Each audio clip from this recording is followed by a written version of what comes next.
वैज्ञानिक चीज अलग अलग इनोवेशन करवानी જેટલા બી લોકોના આઈડિયા છે આપણા બાળકોના આ બધાના નિદર્શન કરવામાં આવેલા છે. તો એના માટે તમામ એવા બાળકોને ખૂબ ખૂબ અભિનંદન આપું છું. અને સાથોસાથ સ્કૂલના તમામ ટ્રસ્ટી મિત્રો અને પ્રમુખશ્રીને ખાસ આભાર કે આપણા બાળકો માટે એટલા સરસ એક સ્ટેજ આપ આપો છો દર વર્ષે. ગયા વર્ષે મને બતાવ્યા કે રમતગમતના થયા હતા કોમ્પિટિશન જોઈએ, આ વખતે આપણા ફન ફેરના છે જોઈએ.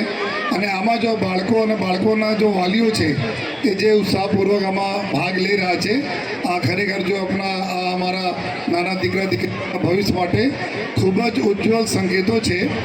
અને કોઈ પણ હોય તેના જો પઢાઈ હોય, એજ્યુકેશન હોય, ત્યારે જે સાચા દિશામાં એકદમ ખૂબ આગળ અને પોતાના ઉન્નતિ, પોતાના પરિવારના, સમાજના અને આપણા શહેરના, રાજ્યના અને દેશના બધાના ભવિષ્ય ખૂબ સારા કરી શકે જ્યારે એને સારા એજ્યુકેશન મળતા હોય. અને મને ખુશી છે કે આ 92 વર્ષ જૂના આપણા ટ્રસ્ટ છે, સ્કૂલ ચલાવે છે. અને સ્કૂલમાં જો એટલા બાળકોમાં ઉત્સાહ સાથે જો આ એજ્યુકેશનના સાથે અલગ જો પ્રવૃત્તિઓમાં ભાગ લેતા હોય છે, તો ઉપરવાલા બધાના ઉપર ખૂબ સારા આશીર્વાદ રાખે, બધા લોકો સુખી રહે, સંપન્ન રહે, સ્વસ્થ રહે અને જે દિશામાં આગળ વધવા માંગે છે આ દિશામાં સતત જો એ હકારાત્મક અભિગમ સાથે નિરંતર જો એ પ્રયાસ કરતા રહે એવી બધાને શુભેચ્છા આપું છું.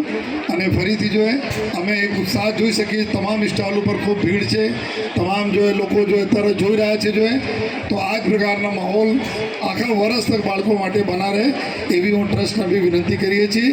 Thank you. મને બોલાવે, મને ખૂબ ગમે છે આપણા બાળકોના કોઈ પ્રોગ્રામમાં આવીને, એના માટે હું ટ્રસ્ટનો ખૂબ ખૂબ આભાર માનું છું. ભારત માતા કી જય. જય હિન્દ, જય ભારત, જય જય ગરવી.